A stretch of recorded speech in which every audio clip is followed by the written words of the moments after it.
மகர ராசியை சேர்ந்த நமது அன்பர்களுக்கான ராசி பலன்களை இந்த வாரத்துக்குரியதை பார்க்க இருக்கின்றோம். உங்கள் ராசிநாதன் குருவினுடைய நட்சத்திர காலிலே அமர்ந்து 2ஆம் இடத்திலே அமர்ந்திருக்கின்றார். குருவால் பார்க்கப்பட்டு உங்களுக்கு நிச்சயமாக 8ஆம் தேதிக்கு முன்பாக இருந்து வந்த விஷயங்கள் வேறு, இப்பொழுது இருந்து கொண்டிருக்கின்ற விஷயங்கள் வேறு.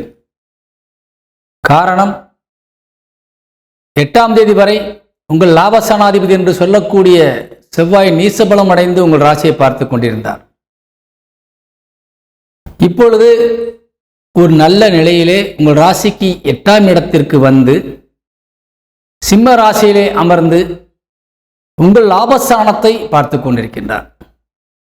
செவ்வாய் உங்கள் ராசிக்கு மிகுந்த முக்கியமான ஒரு கிரகம். காரணம், 4ஆம் வீட்டிற்கும் 11ஆம் வீட்டிற்கும் அதிபதியாக கூடியவர்.